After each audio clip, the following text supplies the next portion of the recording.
Hello and welcome to Dungeons and Dragons: A Darkened Wish, Season 3, Episode 2, Nature versus Nurture. Let us meet our heroes, which I will call upon in the order you are on my screen, which may or may not be the order you are on Twitch. And we will start with Aki. Hello, everybody. I am Aki, and I am playing Karrin and Kerrin, your Wood Elf clerics. D&D B-boy, Alcuin. Hey, I'm Alcuin Gersh, and I am playing Rayonde, our human monk. Is it like D&B boy? Like, I feel like there's something there. Like, we'd like workshop this. Drum and like, bass boy, I'll take it. Apparently, Rayonde just became you. That's it. This legit. Sam. I'm Sam DeLeve. I'm playing Aiden, Asmar Rogue, but I promise after he steals your heart, I'll give it back. Narrator voice. That is a lie. D'Artagnan. Hello, I am D'Artagnan, and I play Xander, the pretty ordinary human fighter. Just, nothing too crazy going on with him. He's just a chill guy. You're a duke. I know, it's amazing. All this power. True. I can't verify being minor royalty quickly goes to one's head. And last, but certainly not least, our returning champion, May. Hi there, I'm Mayleigh Damage, and I will be playing Helene, the human wizard, but a very, very different Helene, possibly. Oh, where did she go? What happened to her? We don't know. We'll find out.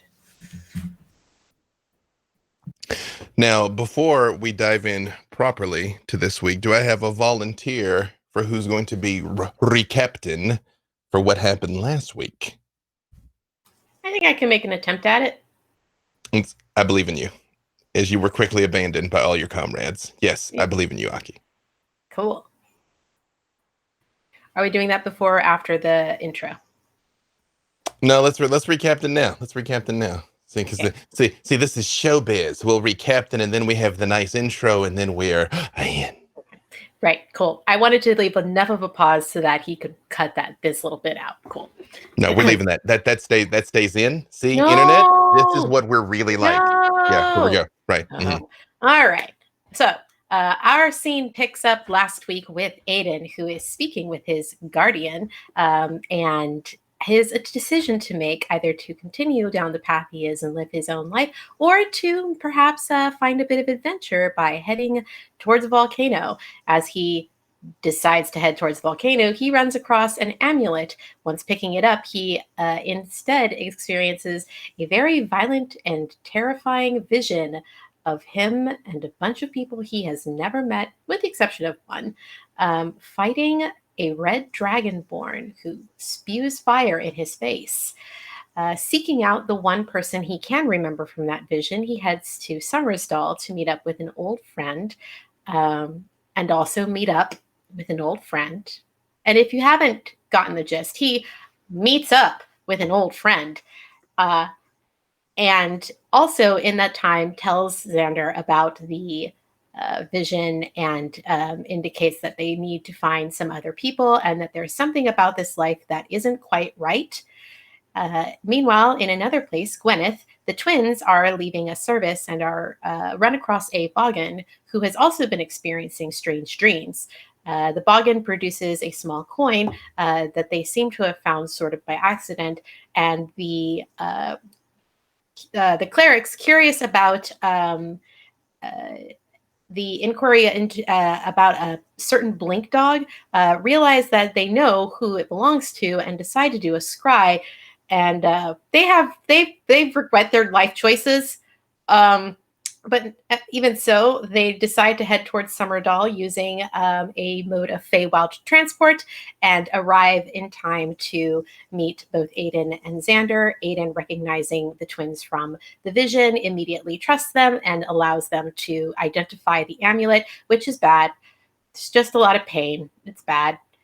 Meanwhile, in Snowdon, Rayonde, who is very different looking than before, meets with a queen of sorts who has kidnapped the king's son and is keeping him as a ward. Rayonde is a bit of a mercenary, does a lot of jobs for hire, is pretty well to do, but also gets the hint that some sort of weird visiony stuff is happening from his queen, and therefore also heads towards Summersdall. While Aiden and Xander and the twins are having a discussion about what they should do next, Rayonde steps into the room, and that is where we left off. You are muted, sir.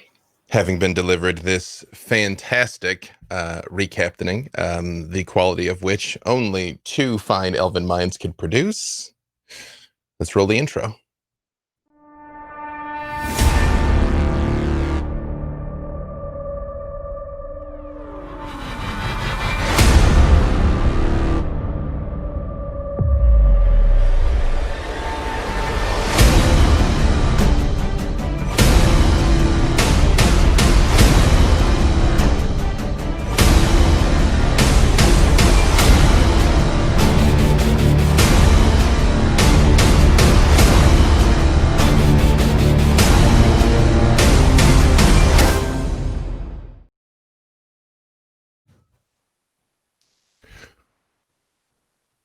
Time is a strange thing.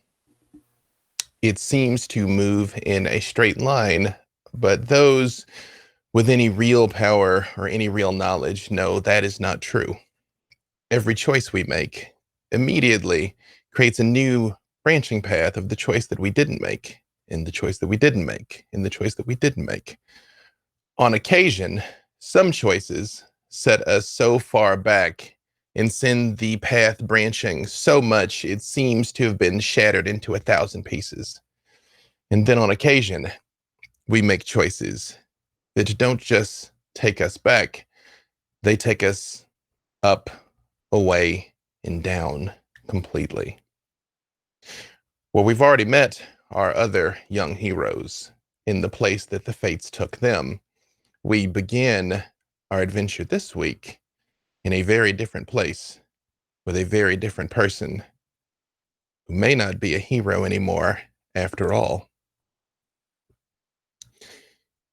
In a dark, hot, stinking place, a bog where foul green stenches roll up that would offend the heavens were they ever to make it that high. Fetid, horrific things and screams echoing in the distance from nowhere in particular. Overhead from high in the sky, heavy metal chains dangle that go so far up no one knows if they attach to anything at all, because they enter into an ethereal haze that no one dare ever enter, for any who have tried have never returned. In the midst of this dangling, calamitous chandelier of chains and pain and sorrow stands the city of Minaros, the city of chains, in the realm of Minaros, by the way. It stands with tall metal towers covered in painful spikes and jagged edges, odd metallic domes poking out here and there, and cruel metal streets, the very cobblestones of which function almost like caltrops to worry and bite at your feet as you attempt to walk along. The streets are filled not just with the souls of the tormented, whose screams echo off of the horrifically available harsh metal surfaces and echo in all directions, but horrible creatures known as chain devils. As you walk through the streets, your ears are assaulted by the clash of steel on steel, sprays from chained wrap faces. The might of bloodied metals keeps the unworthy in their places. Tall, red-skinned beings who have wicked lengths of chains that extend out of their very fingers, that lash out and hook and rip at anything within reach, shamble through the streets. And high over this place, in a rise, looking down over the city of chains, stands a young woman. Who is she and what does she look like?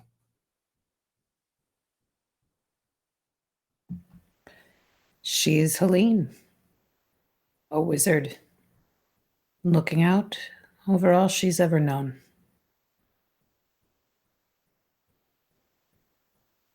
She is not the bright, bushy-haired girl from before. Her coins tied into her curls won't stay, not in this heat at least.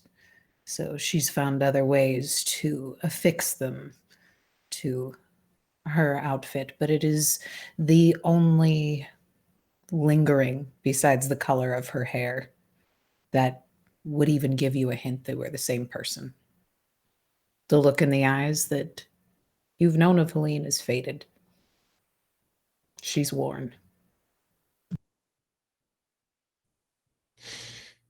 As you stand there looking out over this calamitous expanse, hanging precariously, mystically over this horrific bog, a familiar shadow falls over you of a towering man, 13, 14 feet tall, wrapped in red and blue finery, silks the likes of which, if somehow sold for mortal coin, could feed whole kingdoms for decades.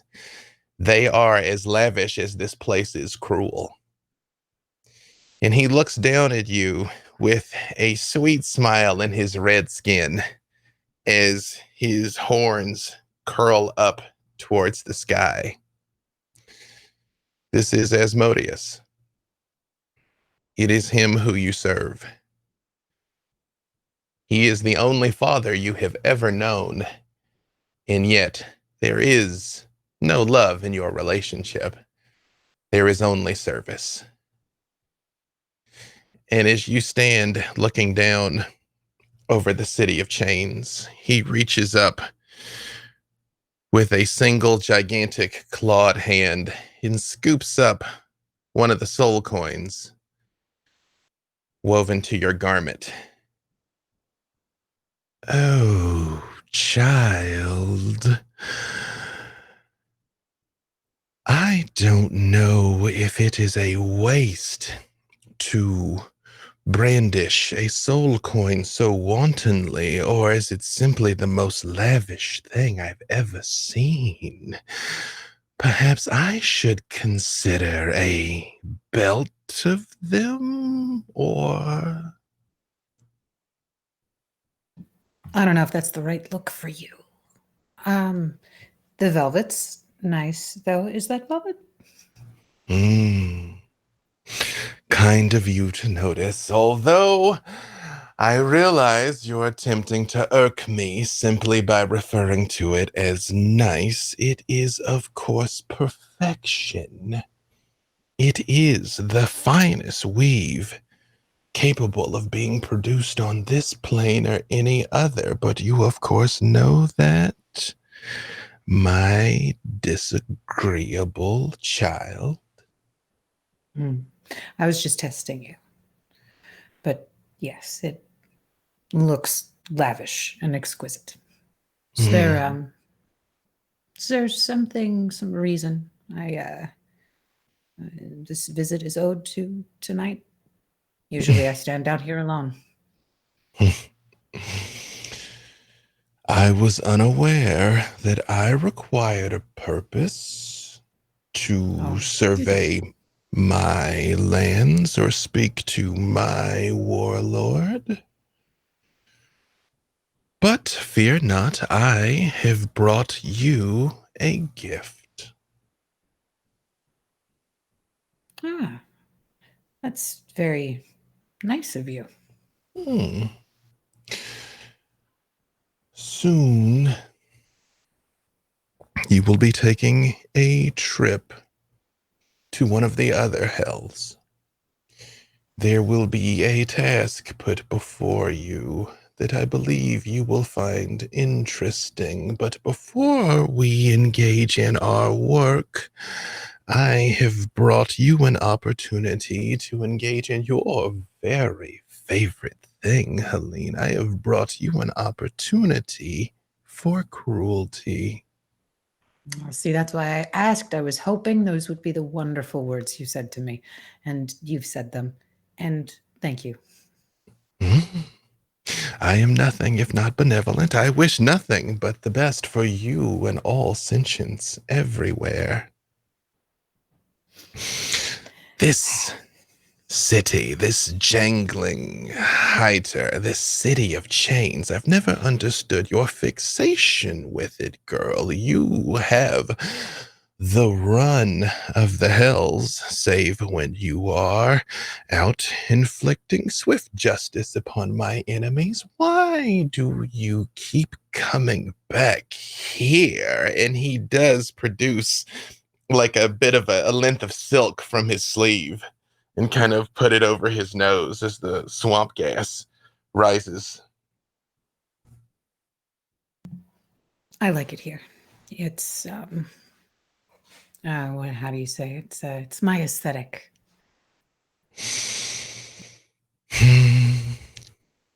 This place does have a special meaning for me.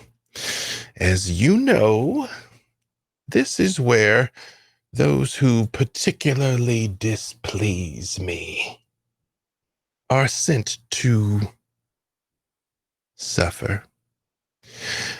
I did have it in my mind that perhaps someday, when the war is won, when we have brought order to the multiverse, when all beings are free from the tyranny of the gods and the cruelty of death, might all live in peace and equality. When that time comes, I thought you yourself might be lord over this place.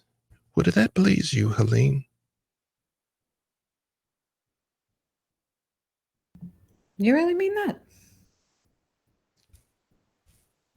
Would I lie? Yes, you very much would, and that is why we're friends. But We are not friends, my child. I do not have friends. You're the only one I talk to. Now that is an accurate statement. And for what it's worth, child, I do hold you in the highest esteem I have ever held any mortal. Thank you. I look up to you, and thank you for taking care of me. I know you send me out to do things for you, but you have also taken care of me, and I appreciate that. He kneels down, and although Asmodeus is very slight, borderline whoppish, he still is 14 feet tall, so his mass is still significant. And he kneels down and he says, Helene, what I have done for you is given you an opportunity to live your true purpose.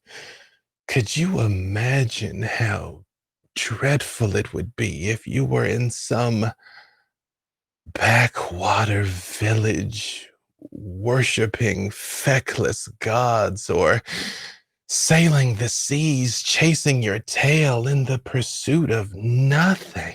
Oh, no, I stop. I take it back. Your clothes aren't nice. They're fabulous. They're amazing. Now you're saying things just to like irk me, to get to me. You don't have to do that. You don't. It's fine. I apologize. This place of torment must even bring something out of me that I didn't anticipate.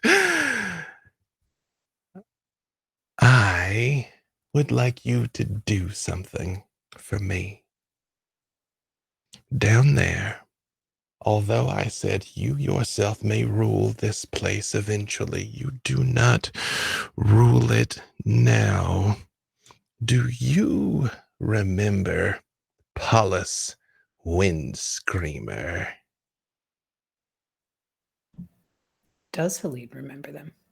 You do, and you hate him because you hate everybody down here. Yeah. I'm not a real big fan of his. Is there something? Please tell me you'd like me to do something terrible to him.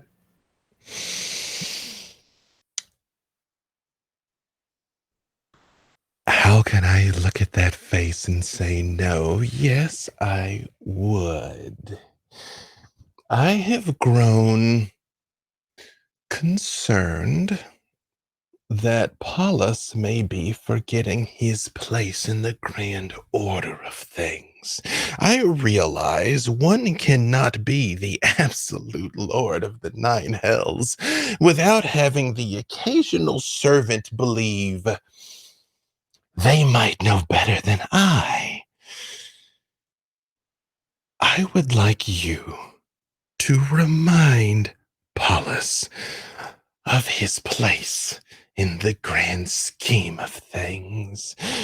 You do not need to relieve him of his life, although were you to, he would simply reincorporate in a lower level where I would have to go and extract him. So kill him if required. Do please hurt him, though, so that he might understand the scope of my mercy and concern for the job he does in his own unique cog in this grand wheel. All right, no death, so medium rare. Should he not survive, sometimes tragedies are unavoidable. And he stands up and he's like, once it is done, I shall visit you. A far more complex task lay ahead, so do please enjoy this one, Helene. Oh, I don't think that's going to be a problem. I don't think I can stress to you how much I really don't like this guy. Just remember who is always here for you. And he vanishes.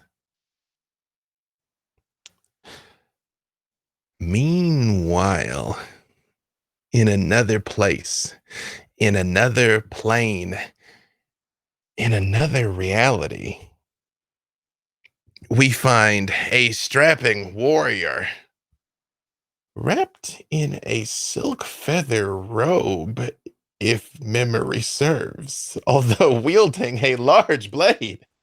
Yes, you are correct, sir. I do think they actually did go and get dressed.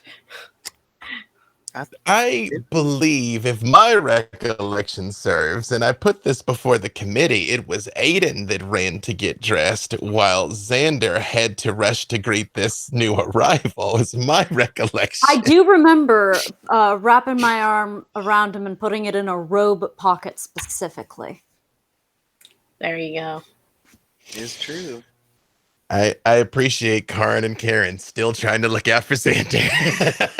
I appreciate it as well. Listen, subconsciously, there's still something there. There is an Asimar dressed in a merchant's finery. With Aiden being a gentleman, do you have your assorted blades garishly presented for all eyes to see, or are they more hidden? Look, you have your public lives and your private lives. You have your public knives and your private knives.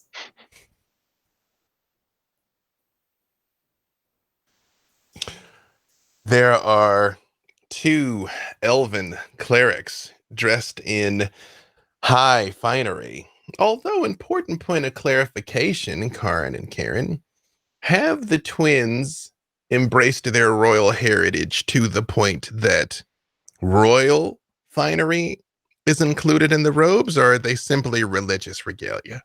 No, they have an obligation, a royal obligation to their people. They embrace that. Yes.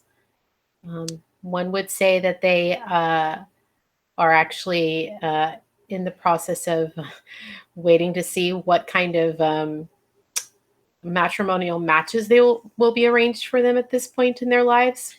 So that's how far down the rabbit hole they've gone with this.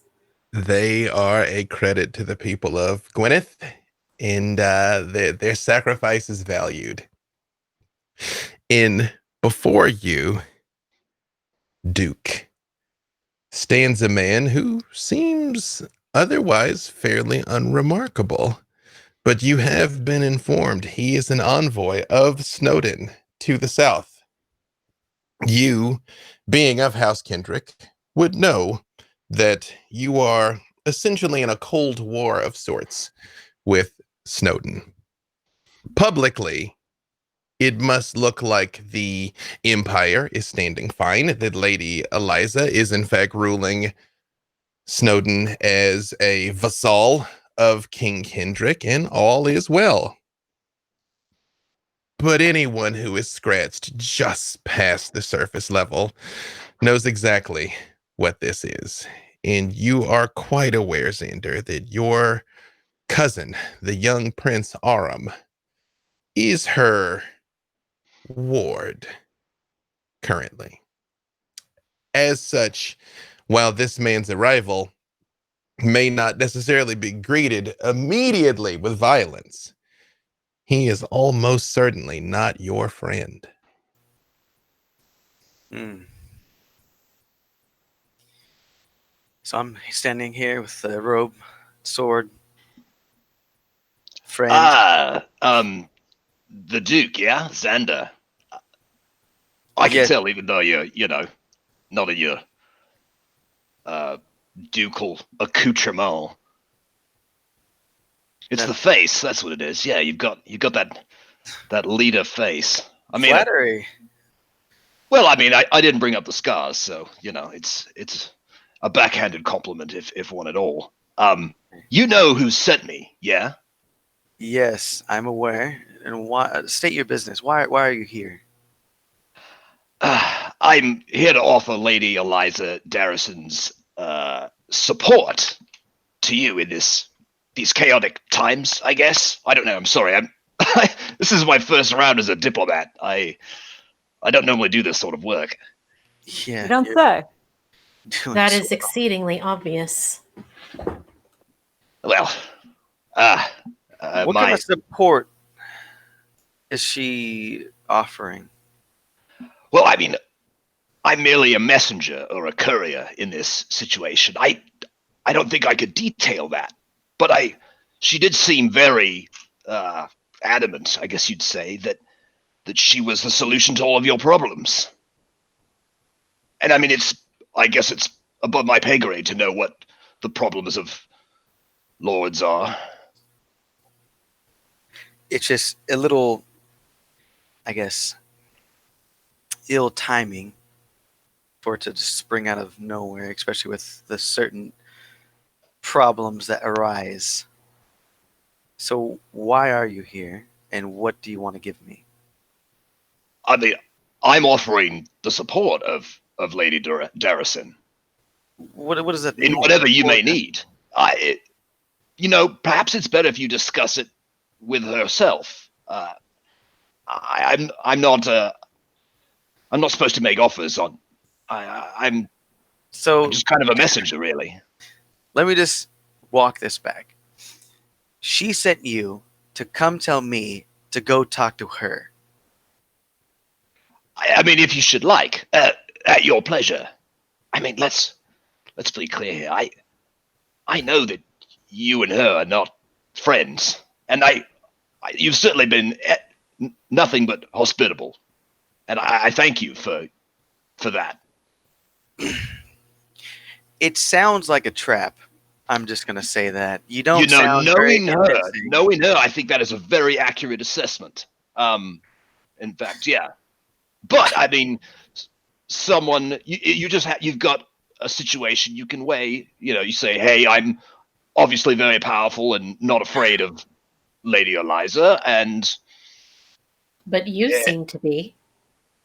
oh, I'm just, when you've lived as long as I have, you just risk management is kind of more my forte than diplomacy. What kind of risk do you manage? Mortal, frequently. Fatal. So speaking of public and private knives, are there any on your boy? Do you have any clearly displayed weaponry, Rayonde? Rayonde doesn't have any closely visible weaponry, but I think someone like Aiden, who is probably quite specialized at looking for that sort of thing, might notice that tucked in the back of his tunic in his belt is what looks like a sort of diamond bladed dagger with a straight handle and a ring at the pommel. So he's got a single dagger, and it doesn't look very fancy. Yeah, it's just a single dagger. Rayonde, give me either history or insight, whichever is going to be higher for you. That is a dirty 20 with insight. You know this, Asimar. It took you a second because you're like, I know the ease with which he's standing there. Like you know a man who knows his way around a sword fight. But you're like, wait a second. You've heard stories about some young upstart who kind of strung together a couple big scores and had gone semi-legit. That's that guy. That's Aiden. Aiden, his name. Aiden. Yes. Again, memory is not one of my strengths, but someone of your caliber and rapid rise to power. Yes. Sorry, I should have noticed earlier. I don't know you two though. And I point over to the. Now the twins are they known to would people recognize them? Common people? I will let you tell me. For anybody that's got a vested interest in Gwyneth or a vested interest in their religion, yes. Other way, if you feel like that's information Rayonde might possess, you could roll for it. I let you roll for Aiden specifically because there's probably some overlap in your working circle. Yeah. I'll let you tell me whether or not you think there's some overlap with theirs. Okay, well, regardless of what Rayonde actually thinks, he has said what I just said. I don't know you two. We're not entirely sure that we're inclined for that to change. Oh, I think that's certainly fair. But if you must know who we are, I'm Karrin, and I'm Kerrin. I don't believe we've gotten a name from you. Will you tell us? Did I skip all of that? I'm sorry. I'm Rayonde. Excuse me, what? What? Rayonde. No, you're not. I mean, little dragon is usually my code name that I go by. But The twins just look at Aiden. Aiden looks at the twins. I look at myself. Of course you do. It's a nice view. That's debatable. Aiden. All right. Now, the fact that you recognize my name really worries me because I've been ever so careful. I don't really go sharing it around. I mean, I'm only sharing it with all of you because I think if I didn't, perhaps you'd be upset. Kerrin continues to look at Aiden and kind of gives a little side nod. There's that same nagging familiarity. that you felt with the rest of them. The face is completely different, but that voice, maybe? But it's difficult because what the things you remember that Rayonde saying to you weren't positive. Aiden will back out a little bit and take the aside with Kerrin. Yeah, what's up? Does this not feel a little bit strange to you? On the scale of what's going on. We saw what you did from that amulet. Perhaps more, or more vividly, not sure.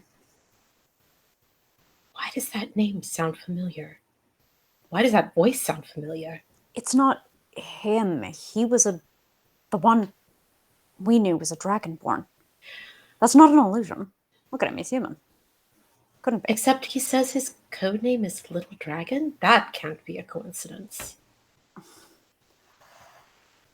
You're the cleric. Can you... Answers?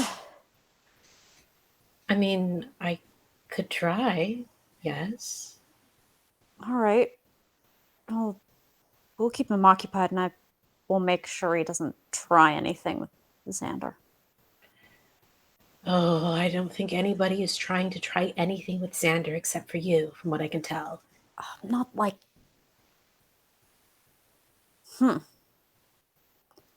We must have known each other. Usually I only let my friends sass me like that. And I'll walk back up. Was I giving you sass? Like, Kerrin kind of says that quietly under their breath. I did a sass? Xander and Rayonde, while they step away, and I suppose Karrin is still there as well, do you all say anything while they have this aside? Stand there silently, staring at each other. I think that Karrin, kind of sensing that there's some potentially volatile tension between Xander and Rayonde, has done what only Karrin would do, regardless of what reality they're in, and has slightly interposed themselves between Xander and Rayonde. Rayonde, is there an alternative motive or anything that you're maybe willing just to explain of why you're here? From me or from my patron? It seems like you seem like a pretty trustworthy person for some odd reason. I mean, honestly, I have to say I'm familiar with your exploits. I guess liege or something.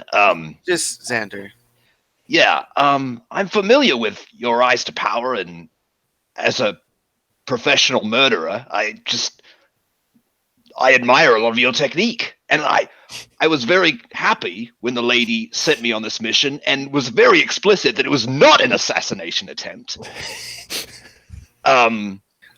So just to be able to speak with someone who, and forgive me if I'm overstepping here, I consider in a way a peer. You really haven't done this before, have you?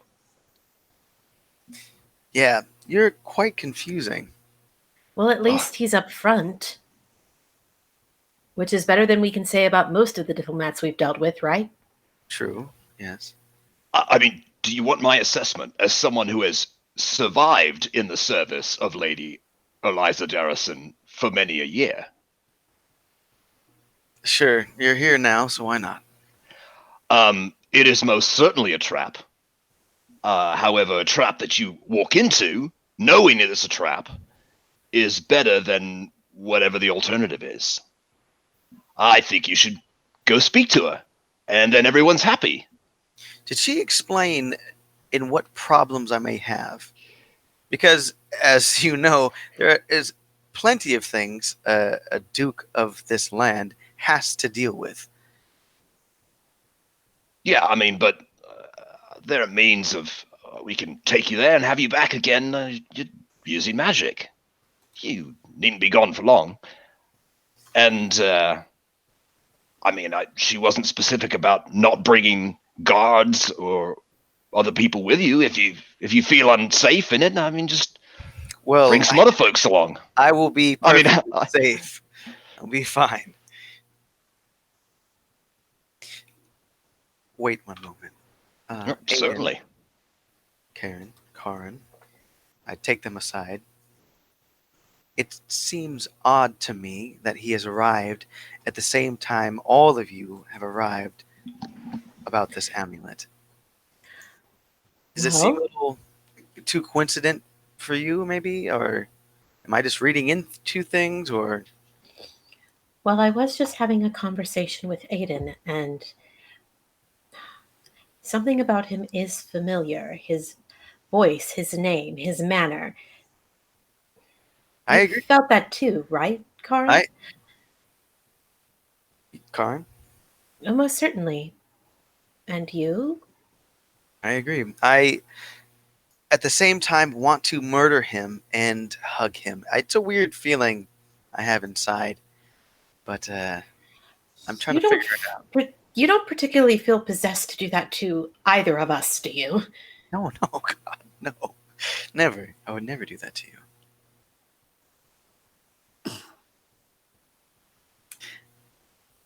Fine. In any case, we can perhaps ease this a little by allowing him to be a bit more truthful. I am up for any persuasion tactics you have. Mine are a bit brash, so to speak. Are we doing persuasion tactics now, babe? I mean, let's not use those tactics just yet. Oh, Yes. God. Both of the twins just sort of like, okay. Just kind of like push past this cloud of hormones and like... Xander, just...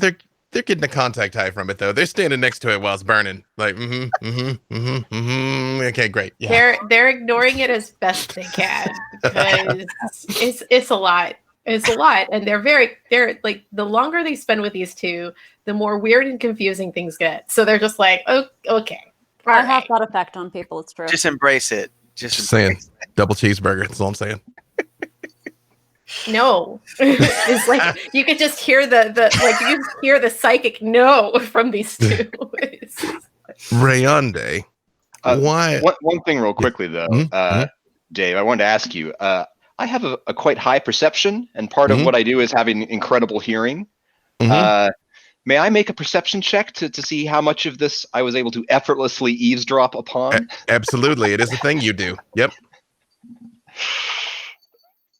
That is a 24. Yeah, you pretty much clocked all that. All right. Yeah. Especially the like familiarity parts that you're like, you, Rayonde, are also experienced this nagging sense of familiarity. Like you never met these people, and yet they're somehow known to you. And here's the weirder thing is I like these people, and I don't like people. It's true. And while you're pondering this, Rayonde, you hear... My pop didn't go off. My pop still didn't go off. That's fine. You hear a pop behind you. And you hear a low...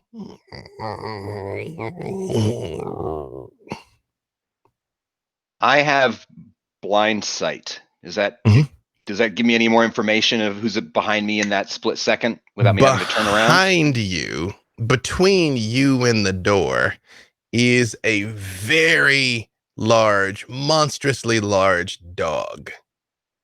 It is big and brown and probably about 250 pounds, with ears that come up to a point in a tuft, and is looking at you very much like, oh wow, you're a big one. Is this yours? Xander, you're not used to Kerrin reacting this way. Like, he's hot or cold, you know? Like, I mean, almost certainly it's you're bad and get away from dad. And then there's a very short list of people that he likes. You've never really experienced this, like, he appears to be weighing that out right in front of you. Oh, he's real big. Is he bitey? Depends on you. Can you tell him in dog that I am cool? I don't tell him anything. Kerrin was a free spirit. Hey, Kerrin. No biteys, eh? Just the lips curl back, but no growl. Not even that's just like slowly. And then slowly come back down. And like, full No. furrowed brow. I'm not entirely sure we have to cast a spell. Indeed, I don't think there's any better judge of character than a dog. And he hasn't eaten him yet. I agree. Rayonde, I will take you on your trip to see your lady. But you must attend with us. Oh, certainly. I mean, I think that's part of it. But so you do know that if things, get I'll kill you first. if there's an escalating dynamic, I will be forced to side with my patron. Which I just say because I've just got this strange feeling that you're quite cool, all of you. So, May we ask you one question? you can ask as many questions as you'd like. I may not have answers for all of them, but What's your favorite food? yakitori, maybe. I like things on skewers. Do you feel it too? This feeling between us? Familiarity. Yeah, I do, which is strange. I mean, I consider myself a spiritual person, and I grew up as part of a religious community, let's call it. But I'm normally quite skeptical about a lot of this sort of hooey. But there's something intangible between all of us. It's strange.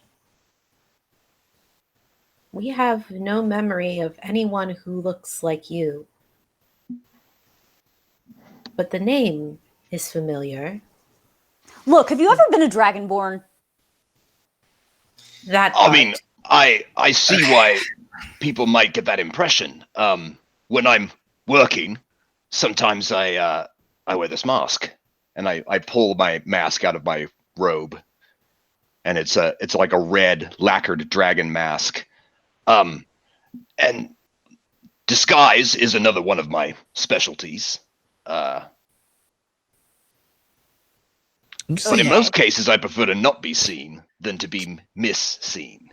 Kerrin slowly starts creeping towards you, and with his like long neck is able to extend, and he like sniffs the mask very carefully, and he looks at you and he sniffs your hand and he gives you a very cautious mlerp, the tiniest like a mlerp.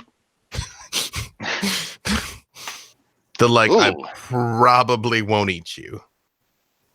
Well, he's quite friendly. I don't know if this is in his nature or if you've raised him to be this way. He immediately vanishes and appears behind Karrin and Kerrin, staring from right in between the two of them, but still looking at you. Sorry. The two of them kind of rest their hands on either shoulder of Kerrin and just sort of look to Xander.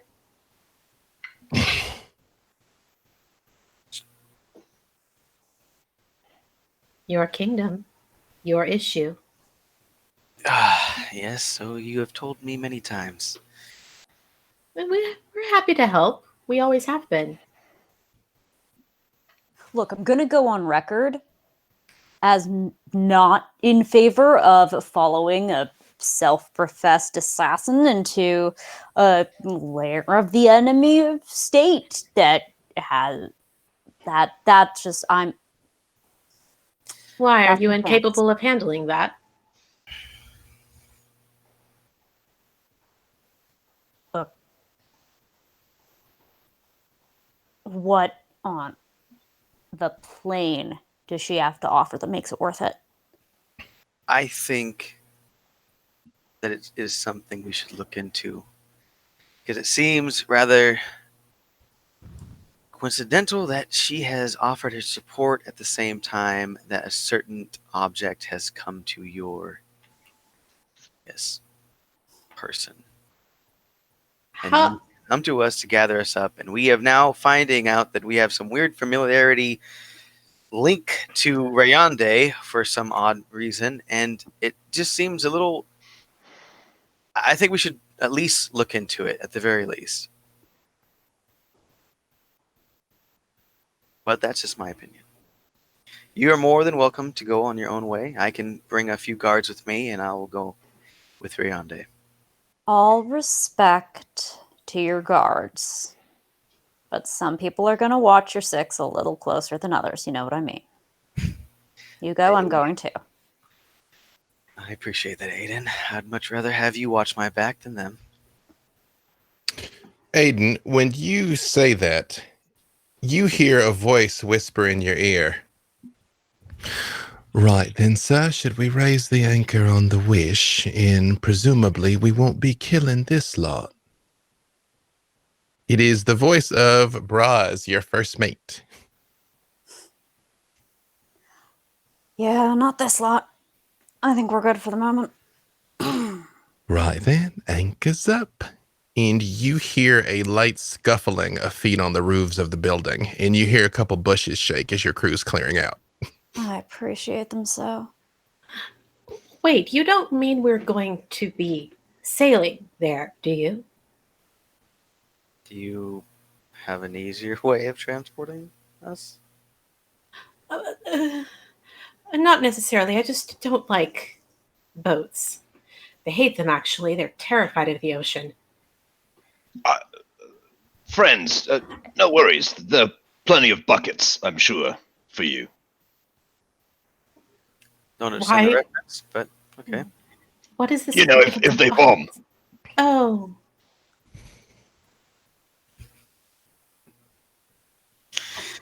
Well, you heard the men. Buckets for you. I'm going to get dressed because I probably shouldn't sail in a robe. Shouldn't send in the room. I mean, you're the Duke. You can do whatever you want, really. It That's how is it my works, ship. right? So supportive of all of you. Well, for me, We at would prefer least, you I would have like to have clothes clothes on. Yes, clothes would be good. Armor, I think, might be helpful if you're as worried as, well, you know, you should be. Right. I leave and go put my clothes on. And armor.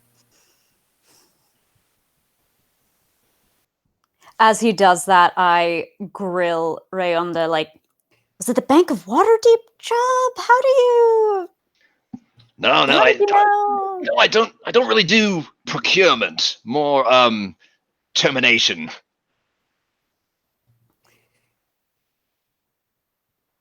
Were you in Chult 3 years ago? Maybe. Well, I don't miss him either, so... That was clean work. Thank you. You have a card? No, but I've never had cause to give one out. Maybe I should get one. We'll talk on the trip. Yeah. I think Or we I might could, have I could leave it like a calling card. Meanwhile, the Engrave it twins, on a like, knife. Throw the knife. That's your card. Meanwhile, Come the out. twins are in the corner. Karen is like trying to comfort Karrin, who is having a slow meltdown over the fact that they have to get on a boat. I come out dressed and ready to go. I will just say, Xander, while you're in there, go heading toward your chambers. Mhm. You see Roy on the other side, kind of holding his halberd, like, warily. He's like, right, so did they say you're going down to Snowden? Yes, they did, Roy. But Are you worried?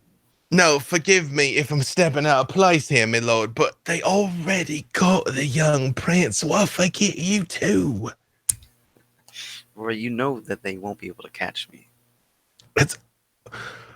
I realize you got the strength of your sword arm and also, and apparently, this unique, if not colorful, band of new associates, but if she's got the might of the Empire, and they say she's some sort of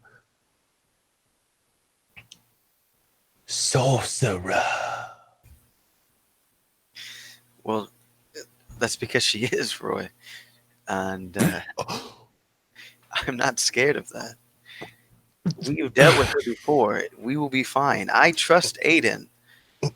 Rayonde, I worry about. I don't really know him or what he's capable of doing. But I do know that if he does switch sides, I will put my blade through his neck faster than he can think. Well, whatever you say, sir. I'll keep a tight lid on this place. You know, we won't let it get out that you're traveling. Don't want the giants to get shifty and none of the such. You know, I'll throw some sticks for Kerrin out back, make sure the whole show's going on and whatnot. But my lord, with your permission, if you don't return 2 nights hence, might I send word to the king? You may. Just don't worry him too much, is all. If it takes longer, it's probably fine. But I do like the lifeline. 3 nights then. We'll make it 3. Because I can't be like, oh, king, by the way, another one of your family went down to the woman that kidnapped the last family, but it's probably nothing. Like, I feel like that's the way to get me next stretch. So. You are fine. You are always under my protection, Roy. You know that. Right. I just hope you got enough protection, my lord. I have you. Make sure Sigmund briefs you on all of the upcoming diplomats, and I assume you will handle the giants. I will graciously defend the lands and reputation of House Kendrick, sir.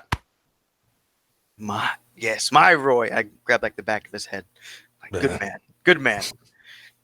Be safe, my lord. Please. I will. You'll see me in 3 days. And I make my leave. Yes, sir. Meanwhile, as you all are setting sail, far away, boots clank on a metal street. Helene, you're aware of where you can probably find Polis Windscreamer.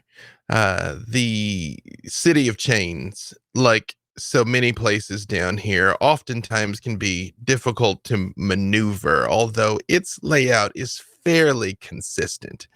And right in the middle of this egg-shaped city is a throne room, a hall, essentially, of where he both takes on visitors, but also very public torturings are committed here.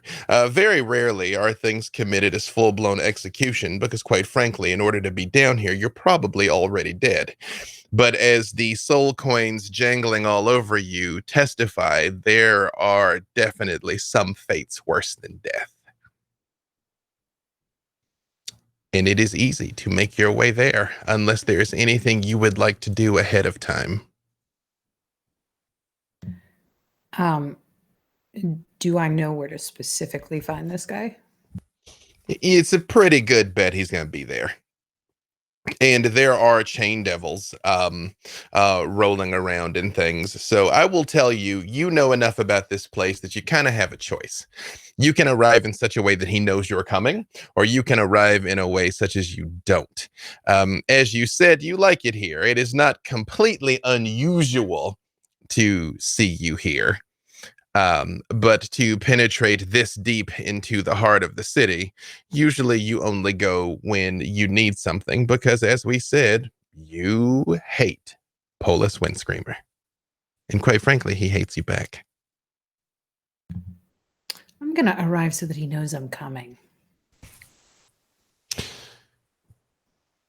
Is there anything in particular you would like to do to herald your approach, Helene? Yeah, I'm definitely gonna fly in And I would also, I don't think I've used Melf's Minute Meteors yet. They fly around me and look very menacing, right?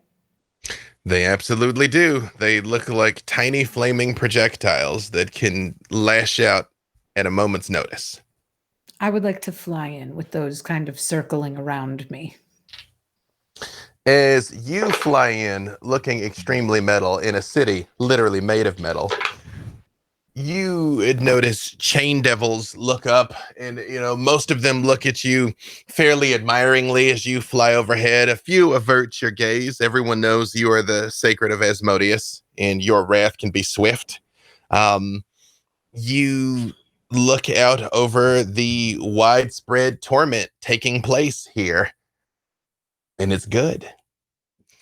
And as you fly over towards this large cathedral, you see two hulking things that are broken masses that were probably giants at some point.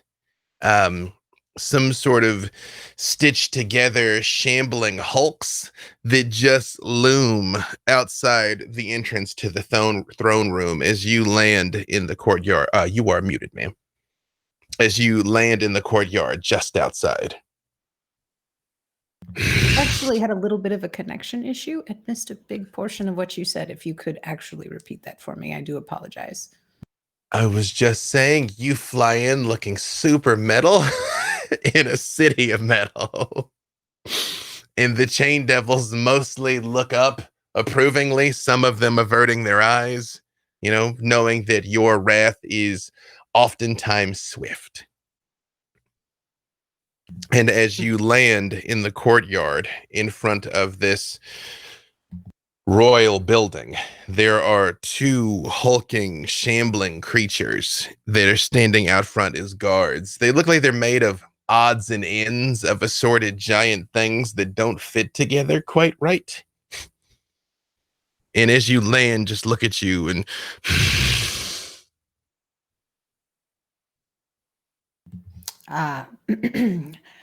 hello. I'm looking for Mr. Windscreamer. Do you know where I can find him? and they sort of look at each other and they look back at you. Name. Oh, that's not important.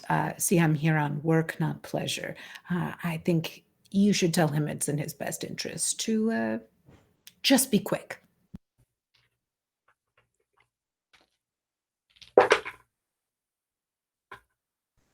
One of them tilts its head and says, "Boss." And they reach over and just like bang on the door, just boom, boom, boom. And a few seconds later, you hear as they swing open. And it is like the fetid bog stench that is rising up all the time has sort of been gathered up into that place. And when the doors open, it rolls up thick enough to blow your robes back as it comes out.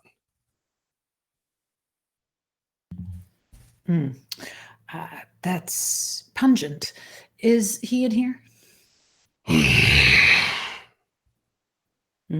Excellent. Could you bring him out for me?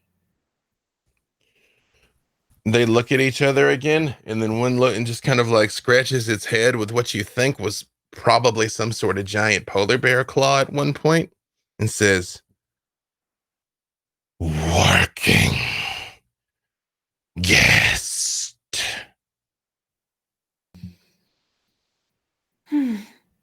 Fine. I'll go retrieve him myself. You have a lovely evening. And I do walk past them and just kind of saunter and smile until I turn the other way and then just straight face again as I walk towards him. They look at you and they kind of look at each other and they're like, "Great day," and gonna turn back forward. And you hear the doors.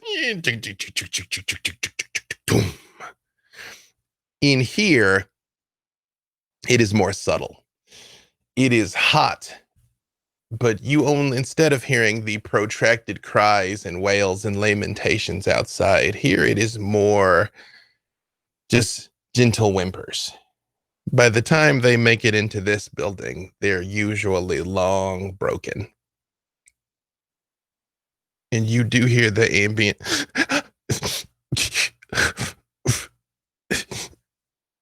from nowhere in particular as you make your way through the metal halls.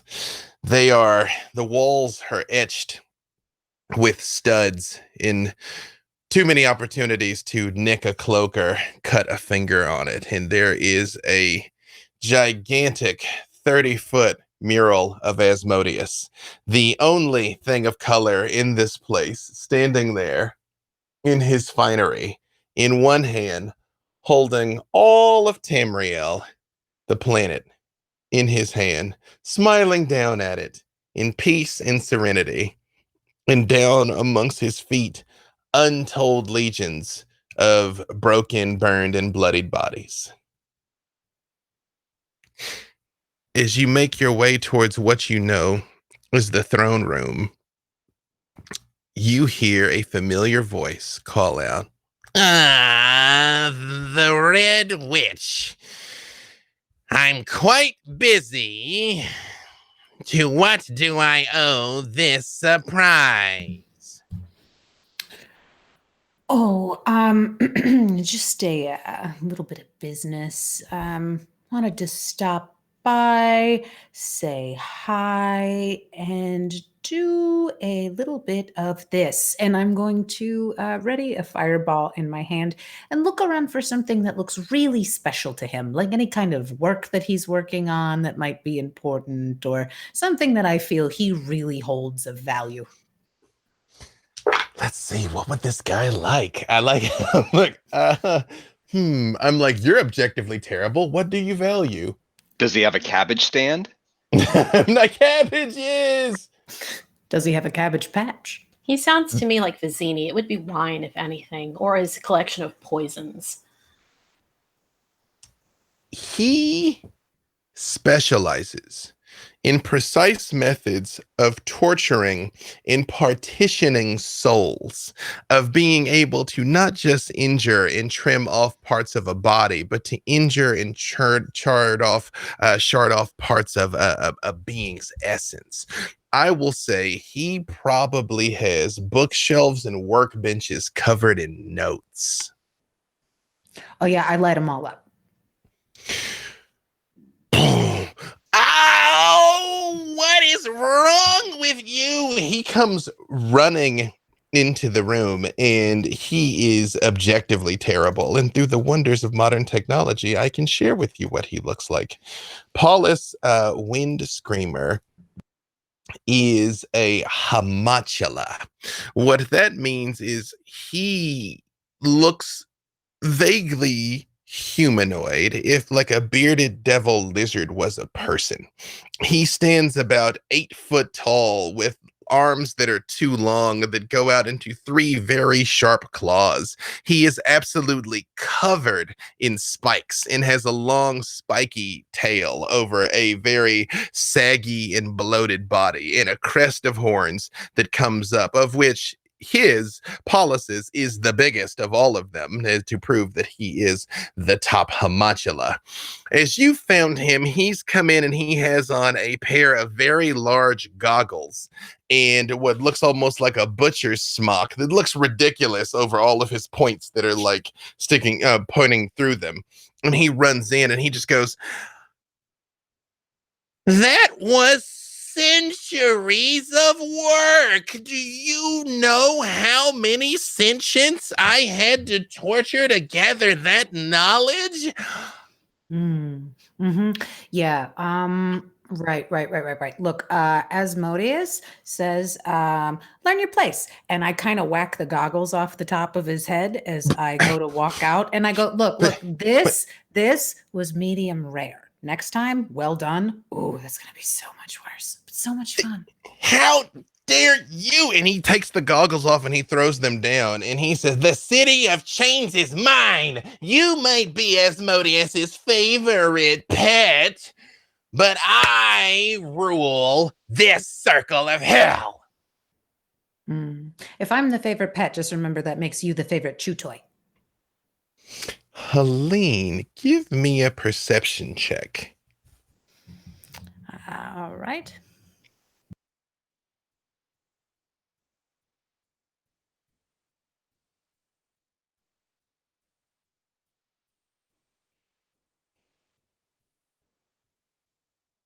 I got an 18, but I'm looking for my modifier. Hold on.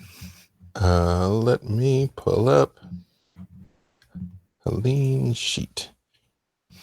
Things are I have different a now. +0. So 18. That's true. Hey, perception was never her strength. She is a wizard of action. Okay. As you do this, and he's standing here fuming, and you kind of turn back to look at him, sort of to just like soak in the fact that you've truly injured him. You catch a glimpse in the room that he just came storming out of.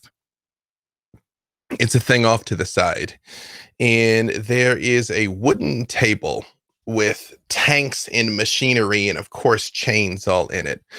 And someone small is taped to the table, strapped down.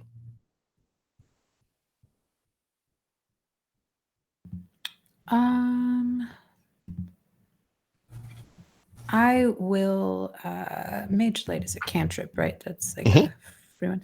I'm gonna grab something close to me, be it a rock, a pebble, a charred piece of book that I've exploded, and I'm going to cast Mage Light on it and toss it that way to kind of light up the area and see if I can see a little better what's in there.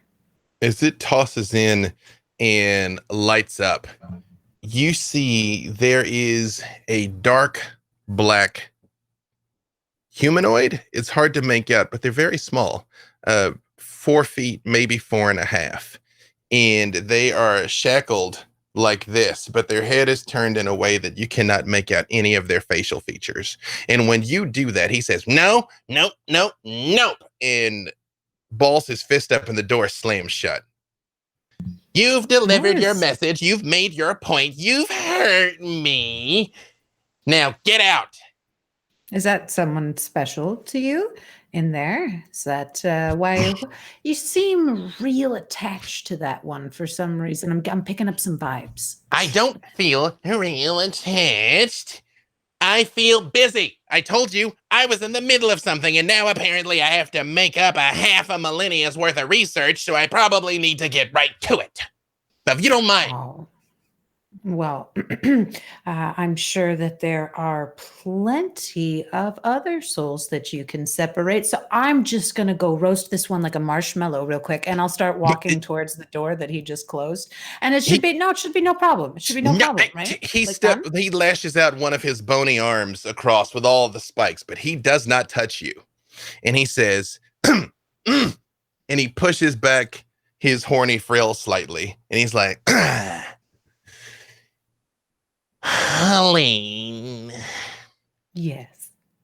You and I have never gotten along as such. Yes, I made no secret of the fact that when Asmodeus showed up with you all pink and soft and mewling, he should have tossed you in the river Styx and never looked back. But here we are. But there's no reason why you and I can't do business now." True. How was the river Styx? It looked like it took a big toll on you. Or were you not in there? Is that just a life choice? I'm attempting to be diplomatic, human. You are testing my patience. Oh, it's a good little fun. I do apologize. Do continue. I possess some information that is directly relevant to you, that you might find useful. And I'm sure there is something useful that you can do for me. Before you tell me things that I didn't really ask you about, what is it that you'd like me to do for you in return for this information? Leave my plane and never return. Do not set foot in the City of Chains ever again. You stink the place up. Look at you with your red hair and soft skin and robes and finery. You ruin the aesthetic. This is my aesthetic. How many people do I have to keep telling this to?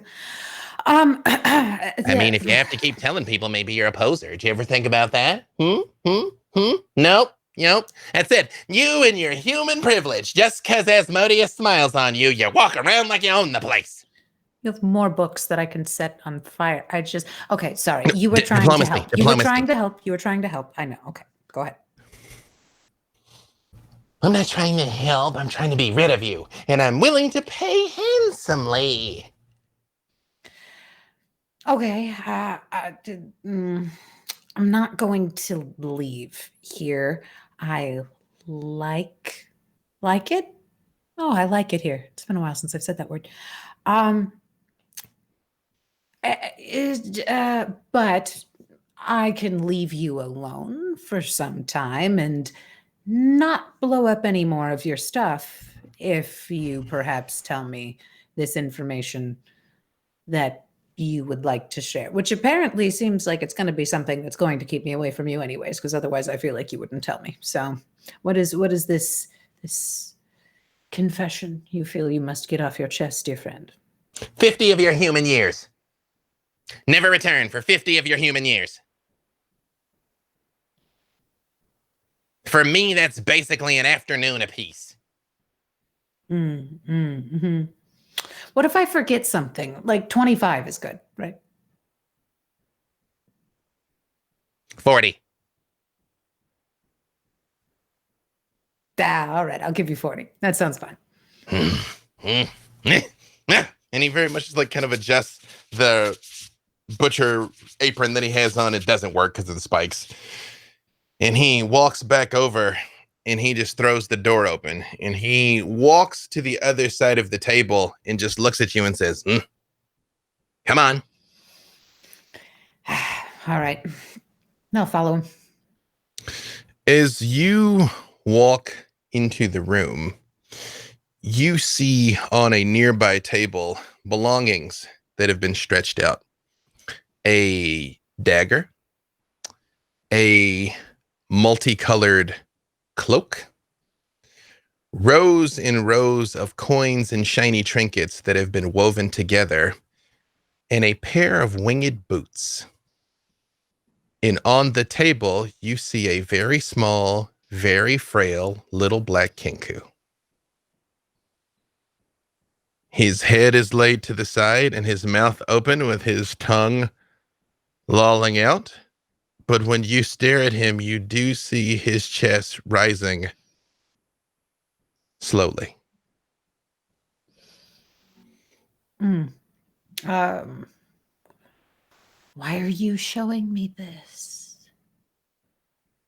You see Paulus is staring at you so much he's like leaned forward and is very much like his eyes narrow looking at you. Does Helene actually recognize who this is? Feels familiar. I mean, you've killed lots of people, maybe. You don't remember any particularly colorful kinku, but there is a hint of remembrance. Did I not finish him off or something? Is that what you've done? You've brought me back here to like gloat that like I missed one. Is it that kind of thing? He seems pretty far gone at this point though. So I mean, like, I feel like that's still a job well done. He motions again and the door slams shut and he says, this little creature, and he kind of grabs his beak and turns his head up where like his eyes kind of like roll over towards you. And you see his eyes open narrowly, and then they open a little wider when they look at you, Helene. And you kind of see tears form along the bottom of the eyes. And he goes, yeah, that. See that? How its eyes are leaking? This thing isn't dead. It came down to Avernus on its own and started asking around. And do you know what it started asking around about? I don't hang out with birds, so I haven't the slightest idea, but I have the grandest idea that you're going to tell me. It came asking about you. It knew your Yes. name. It knew your face. I have been extracting secrets out of it to try and find out what its interest was with you and, quite frankly, how I might use it against you. And did you find anything out? That was not part of the deal. I could ask myself. See what he told you? Also, They don't exactly have an extended vocabulary. I assure you, this one is well versed in auditory exaltations.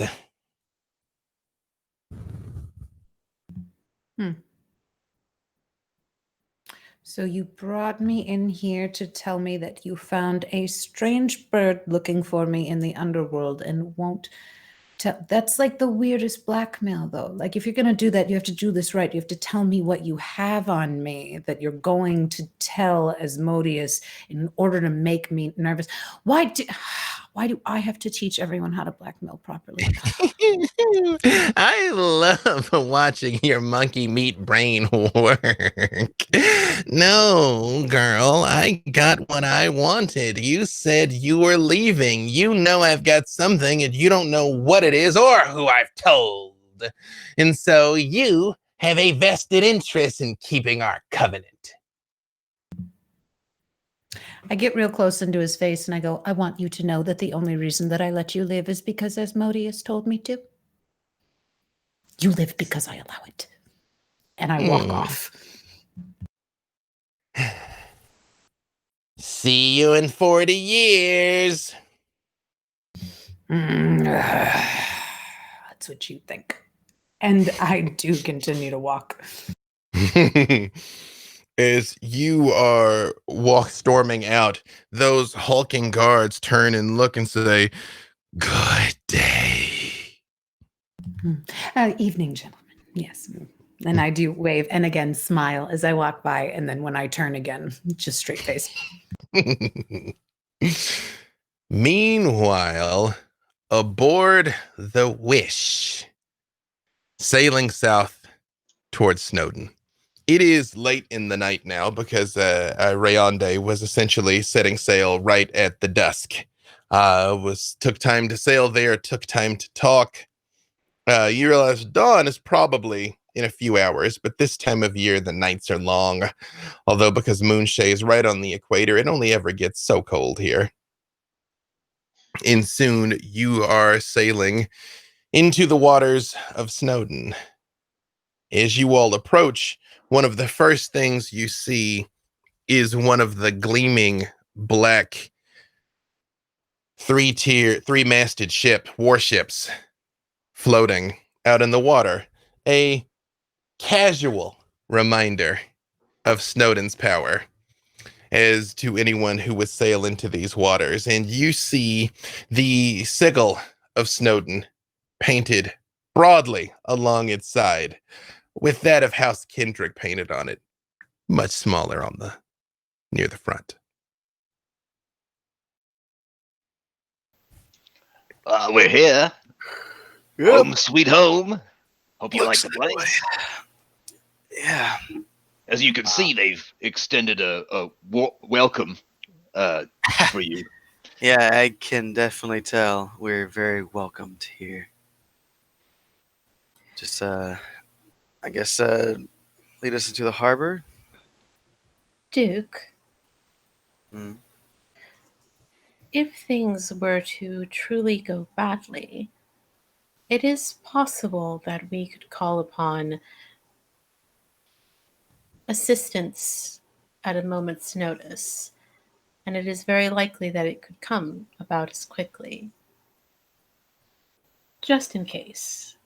That would be fantastic. Do you need preparation for anything, or?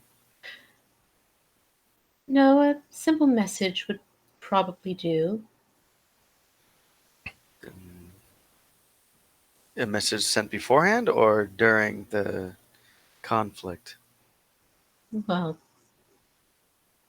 at any point we so choose. That's fantastic. And you said help can be instantaneous?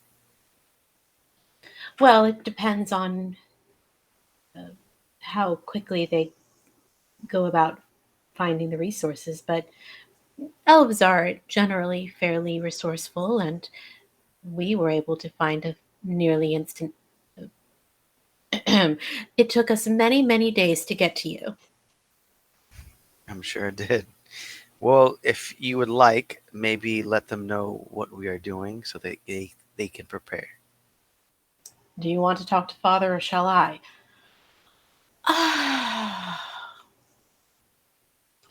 Fine, I'll do it. Wonderful.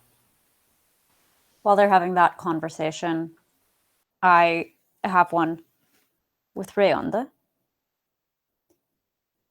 So what kind of deal is it like working under her?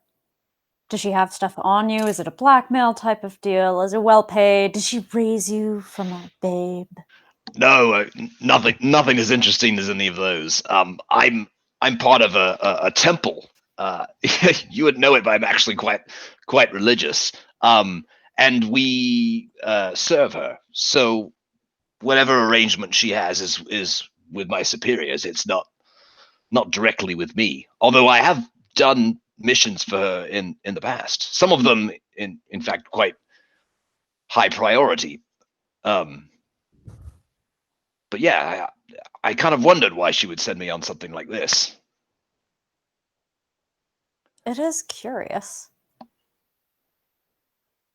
You don't ever And freelance, do you? no, I mean it would be I have taken a vow to serve only the shadow. Shadows everywhere where there's light. And I'll cast a touch of light just because I'm extra. Oh yeah. Brighter light, Yeah. deeper the shadow. All I'm saying is there are a lot of places to work for a man with your skills. Interesting. Yeah. It could be difficult to leave. That's what inducements are for, my friend. I would be worried about what form of severance I might receive if I were to betray the lady. Nothing you couldn't handle, surely. I don't know. I sometimes feel that perhaps someone with your nature might be a better foil for her than me. All the more so. There might be worthwhile employers who would fully utilize and respect your capabilities. Look, I'll be honest with you. If this indeed goes the way you and I both have every expectation it will, we end up fighting and one of us kills the other, and for honor's sake, we don't have to go into which one it is. We don't have to whip them out and start swinging. But look, at the end of the day, that's just a waste of a skilled craftsman. And if we can... Yeah, agreed. We can find something between two professional men. I'd like to. Yeah. I'm kind of looking for someone who isn't necessarily. I mean, I don't mind doing the job and accomplishing goals with the tools you are given, but I was raised to have a code of honor, and there have been moments where I felt that perhaps I wasn't cut out for working for the lady. Do you ever do any work involving the kidnapping of important children? Children? Who would do that? Someone you wouldn't want to work for. Yeah, I'd say. But if something were to happen to her, I'm sure that my temple would recognize the victor in such a struggle. Adaptable people, I've found. Yeah. Resilient. Yeah, it's a much longer game. Yeah, quite so. Yeah. I think we understand each other. Yes, and I'm very glad we're having this conversation now, because you know that once we enter the port, anything we say, perhaps even things we think, might be easily surveilled. And that's why I never think at all, my friend. That's how they get you. That's right. Operate on instinct. Learn the principle and then forget it. Exactly. And I'll clap your hand, and there will be a disproportionate coin. The show of good faith. Ah, thank you. Seems you two are making friends fast. Just comparing work. We've done a lot of the same kinds of things, been a lot of the same kind of places, met some of the same kinds of people. Well, not more than once. All very good people, I would imagine. Huh. Of course. Right, Rayonde? Yeah, you get good at goodbye. Yeah. So how much longer until we get to port, Rayonde? I'm not too familiar. It's been a while. Minutes. Mere minutes. Yep, mere minutes. Fantastic. This ship is incredible, by the way. As a connoisseur of waterborne vehicles, I must say. You're too kind. This little thing. I think both of the twins have like this sort of green pallor that's just sort of been around them the whole time. Just sort of like, yes, charming, wonderful. This has been great. You see, the first mate, Braz, walks up to Karrin and Kerrin, and she's like, apologies, you all don't seem to quite have your sea legs yet, do you? Perhaps there's something we could do to make it easy for you, yeah? Getting us off this boat would obviously be the best possible course of action. Though it is aesthetically at least sufficient. Oh, aesthetically sufficient. Well, la-dee-da, we are pleased to be of service to you. It's, something seems familiar about you two, though. You ever make it as far west as east, I suppose, for you, to Minton?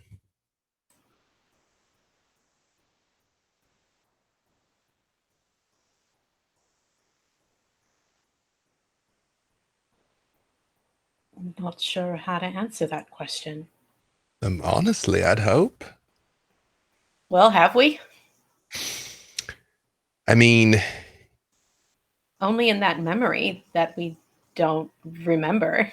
They never pursued the dream of absconding and becoming sellswords, but I will leave it up to you if in their official capacity they ever found an opportunity to go and walk the colorful streets, maybe once or twice. Oh, there was that one diplomatic mission we were sent on, Karrin. Oh, right. We were still quite young at the time. What, less than 100? Yeah. Oh, that was a while ago. Well, at least it feels like it. But maybe only once or twice since. When was the most recent? We go so many places. Maybe 10, 15 years ago? I never forget a face, especially not ones as fair as yours.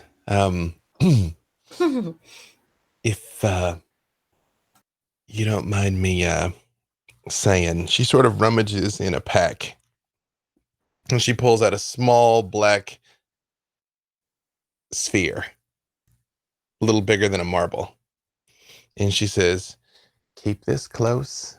Keep it safe. It's very fragile. If you ever should need a distraction of sorts. May we roll to discern what this is? Absolutely. Arcana, correct? Yep, Arcana would do it for you. That would be a 28. Way overshooting because it's actually not magical. It has been very carefully made. It is expensive. It is a smoke bomb. If This is you some- throw this on the ground, it will make a large banging noise and the room will fill up with a very thick smoke. Like Batman. This is some exquisite craftsmanship. I don't think I've ever seen one made this fine. You almost certainly haven't, but that's how we do things here on The Wish. Thorough, yet subtle. We thank you for the gift. We will use it wisely. I don't doubt it. And although it is a gift and you have every right to say no, if I might ask for a tiny, tiny favor in return, the smoke bomb is yours regardless. How can we help? Keep an eye on the Captain 6. I realize it is not a difficult request. It is a very pleasing 6, but we would like him brought back in one piece, if possible. Sometimes his mouth writes notes that can be difficult to cash. Is he pleasing? We hadn't noticed.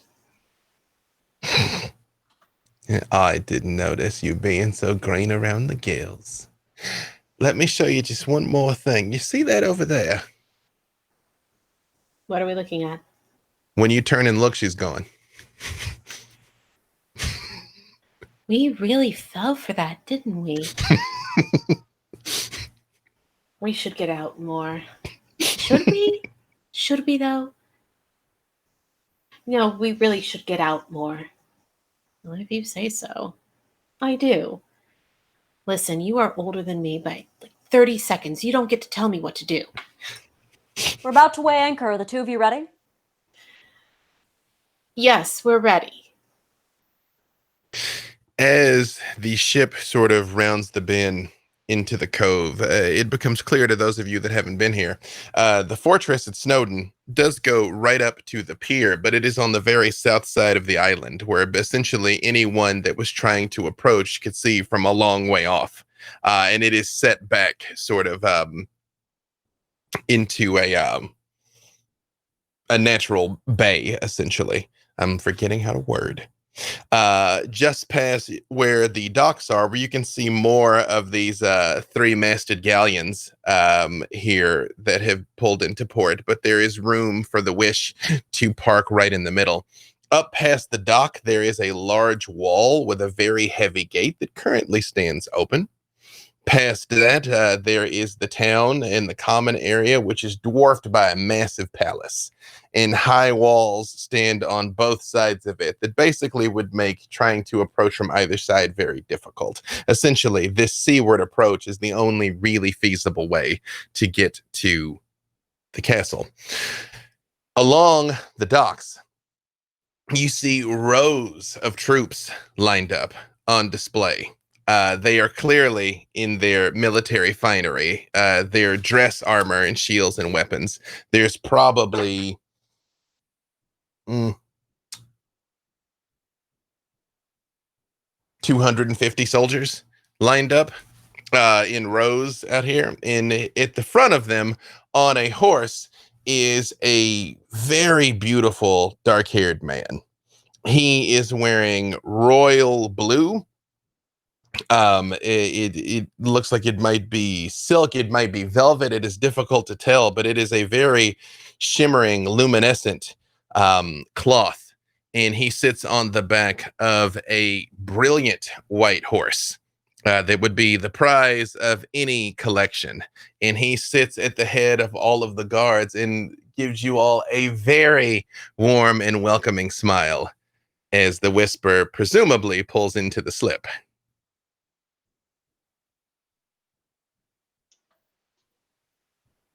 Do I know who Aiden this smiles guy is? back.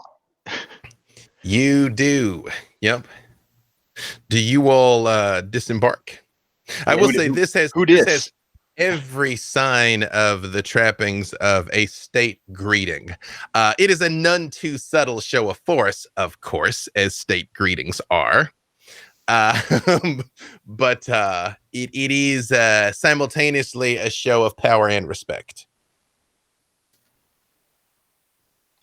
Rayonde, do you... I don't know what the protocol is. I mean, do I go first because you think that they're gonna hurt us, or are you the guests? And is it rude for me to disembark before you? I don't know. Your call. You tell me. I think you should. Go ahead. You go first. After all, you are host. I am merely a servant. So yeah, I go down the gangplank, and I kind of sheepishly wave to homeboy on the horse. He does not regard you at all. He is only looking at the Duke with a smile on his face. He doesn't even rotate his head to acknowledge the fact that you've disembarked, Rayonde. Works for me.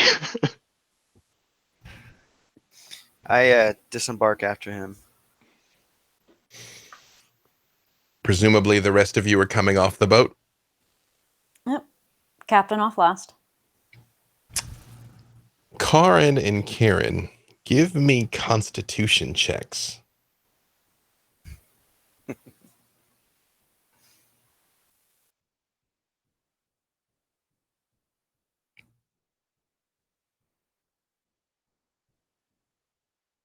15? You all are accomplished travelers and skilled diplomats. As you begin to disembark, you feel the sway of your insides as the seasickness begins to take hold of you as you touch the gangplank, but very much you're like,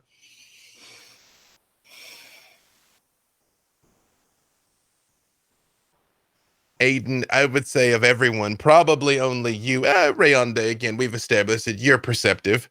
Realize the moment that they take to sort of like, it's only a beat. Proceed forward.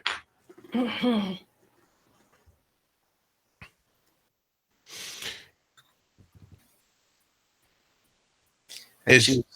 ahead. No, what are you going to say, Xander? I Sorry. choose not to speak first as to be the dominant one in this conversation. When you sort of stand there, the man on the horse raises a hand like this, and you see at the edges of both formations, two people with horns come out. All hail Lord Xander, Duke of House Kendrick. And you hear cheers start erupting from all over the docks and all over the city. You realize this is like the middle of the night. It's like fourth bell. Yeah. And yet it's a little odd. People are all cheering for you. And they cheer for a few seconds and he goes, and they all stop.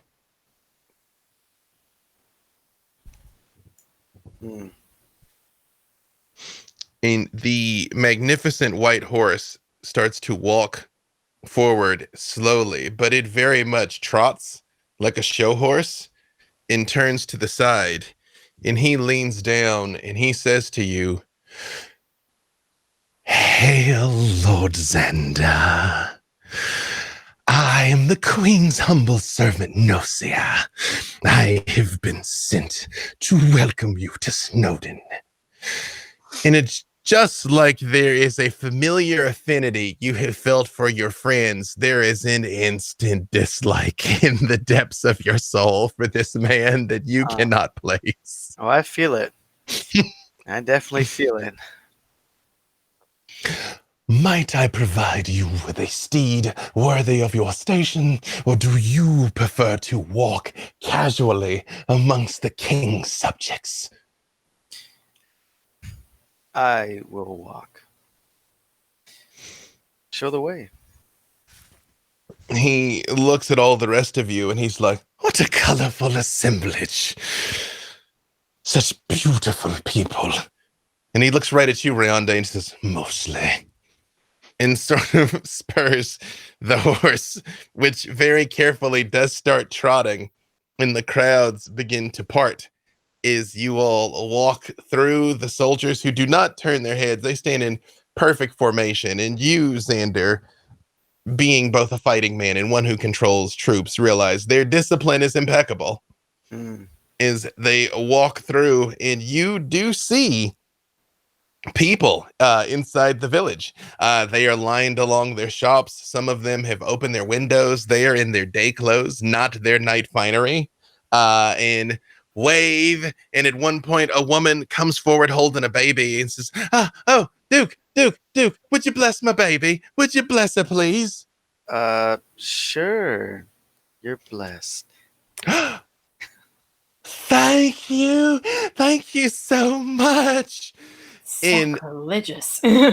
Nosir looks down from his horse and says, you are kind as well as fair. You do us an honor with your presence, sir. Why is everyone up right now? This is the middle of the night, right? Oh yeah, it's like 4 a.m. No, Sir. Are you a nocturnal people here? I wasn't aware of this. My lord, with respect, if you were gracing us with your presence, it was no small thing for the people of Snowden to make sure they were awake to greet you properly. Right. Did you all not wish to greet the Duke? Yeah! And the cheers go up again. It's fine. You can. When you do that, they all stop. Oh. Huh? Yeah.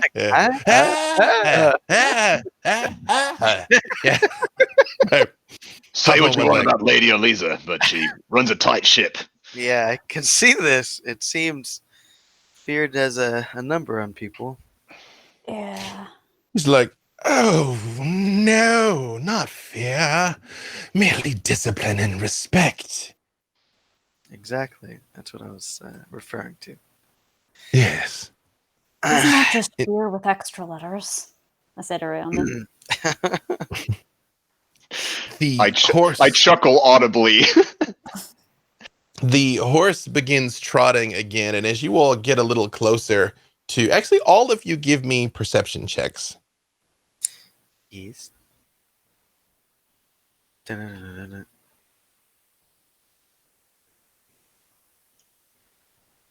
I rolled very 26. badly. I was about to say, I know that face from Sam. It's either a 2 or a 90. like those are the brackets that get that face. Dang, it's true. Yeah. 27. Yeah. I got a 26. 26, 27. I biffed that with a 17. And Xander? Honestly. I have a 15. So I would say both. words. Xander, all of you recognize this. Xander and Rayonde, you all notice. The people are cheering, in their own way, in their own rhythms, in their own words. Like, it doesn't seem like magically compelled, cheer for 13 seconds type thing. I mean, it's whether or not they're out here of their own free will. I mean, they are just people. You Honest also, to God, organic fear, not Right. magic. Yeah. Yeah, like farm raised, organic. I was gonna say cruelty free, but that's range. not true. Well, yeah, no, free the range. opposite That of that. also not Artisanal true. Yeah, terror. Yeah. right. Artisanal terror. Yeah. So nice.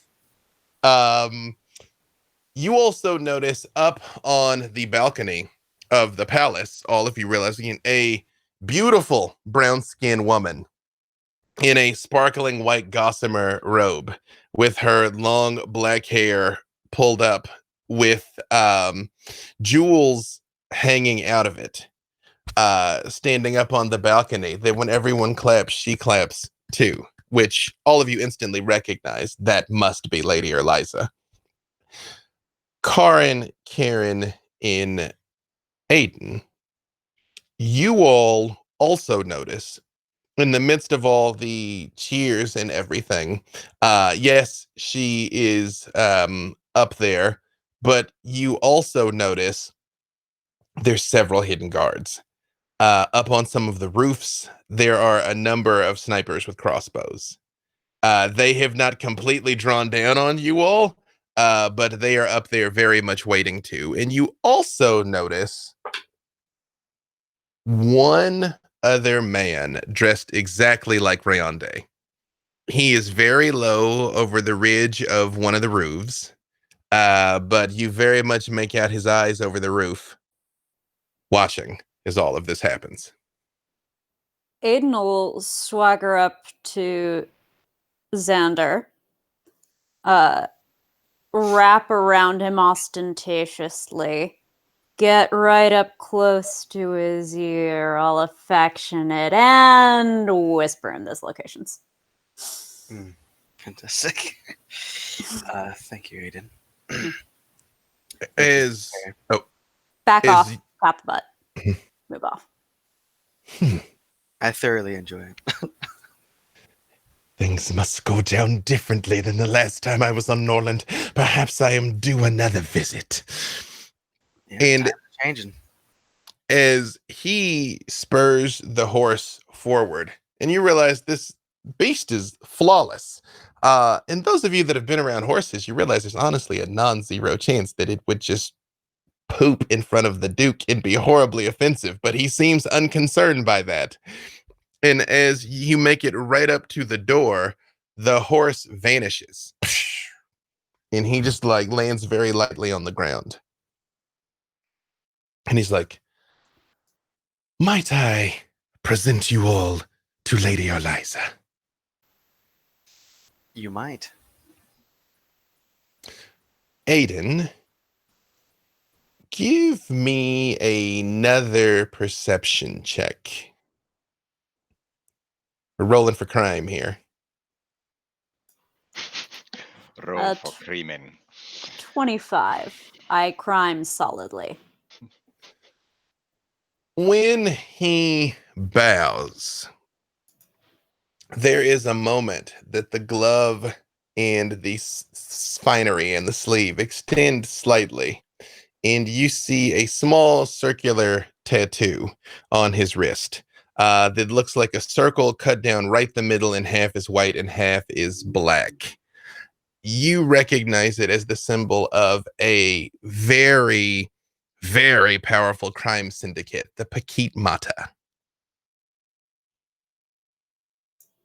Do I know them to be associated with Lady Eliza? Not before now. All right. Aiden tucks that away for now during the fancy people presentation, but there may be words to have later. As you all walk in, he just says, can we get you anything? Food, drink. In the moment he says food, the doors open and servants walk out with all manner of things, up to and including several meats and vegetables on skewers. He's like, drink. They have juices, alcohols, like very much be our guest starts happening right in front of you. Spare no expense. No, we're fine. We have more than we need. We would like to speak with your lady. And I would like to speak with you. I am but your humble servant. And she like very much, you notice she's just there. Like you're looking at all of this stuff and then she's just standing there. Like, your humble servant. May we have some privacy, Lady Eliza? Just you and I, Duke, or will we be joined by your companions? My companions will join us, of course. It seems you have business with all of us. I do, but might I impress upon you to let my vizier Nosier accomplish us as well? I don't make any decisions without his wise counsel. I would be very much against this. You see, he looks at you and like his brow sort of furrows for a moment and he's like, I would never wish to offend you or House Kendrick. If something I have done, if our preparations have not been to your pleasing, I offer you my humblest and most sincere apologies. I appreciate that, of course, but I would like to speak with your lady privately, and I would like that to be respected. While he just bowed down, he just goes, and like the people put all the food trays down and like disappear through servant entrances. And he himself turns back and moves towards the front of the palace where you came in. And he turns and he says, "Then I shall bid you adieu and be at your disposal." And he literally claps, and the door swings shut. And Lady Eliza looks and she says, Well, that is not a reaction that I'm usually accustomed to. No, Sierra is both fair and charming. If there is something he has done to earn your ire, I shall see that he is corrected." I would rather discuss the topic at hand. What did you send your lovely messenger Rayonde to my kingdom for? Because it seems a bit suspicious to have a messenger sent physically to me to ask for my presence. There's easier ways to do this. With respect, my lord, if I were to send a parchment, missives can be intercepted and read. I knew that Rayonde would deliver my message to you and you alone, although apparently you've brought a retinue, which is as predicted. You all do not seem to know each other, but I know you. I am prepared to provide you with something that you lack, but will greatly, greatly desire soon. And although I am but your humble servant, I may have a small favor to ask in return. I had a feeling. And what is that favor? Before we discuss what, I feel we should discuss who. And at the side of the room, a huge hearth leaps to life, flame.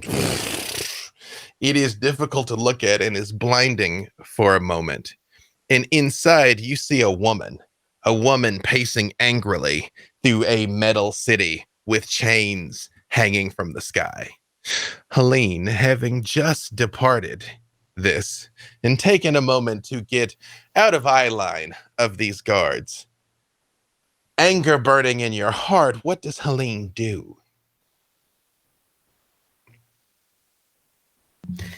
She's going to unmute, and then she's going to find the back way, because you said there were two ways to get in here. One a very obvious way, and one a secretive way. And she's going to sneak back in the quiet way. Of course, this is not something the common person would know, but you are no common person. And once it became clear that you had a affinity for the City of Chains, Asmodeus may have idly let slip substantial tactical vulnerabilities, up to and including access to Paulus Windscreamer's personal abode, yes. And as said, you easily slide along, press this stone, turn this metal latch, and a door opens, allowing you access back inside. If I'm able to position myself behind him, did I get him with any of the damage earlier from the fire? Was I able to kind of mark him a little bit? You did not hurt him. Not only did you not hurt him, you would know he's fireproof. Most of these things tend to be. Kind of goes with the territory. Let me see if this will work if he has not taken damage. I will just say, as you're making your way in, you very much hear Oh, my friend, we're going to be good friends. I don't know if Helene has done you a favor or a disservice by removing my formulae that would allow me to cut you into slices and wear you on a necklace. But I'm sure I will think of something. Oh, well, I'm not going to let him have what he wants. And I am going to try to hit him with banishment. As he pulls over and is about to do something to Leve again, he just disappears. See, you talked all that crap. And then I'm going to jump down and run over to Silivagant. And as you do, you see his head turns and looks at you, and he just says, in a voice you don't recognize, Helene? And Aiden, you watching through the fireplace, no, that voice is yours. And that is where we are going to stop this week, because again, there's some other D&D show that is apparently on tonight. So with that being said, thank you for joining us, and we will see you next week.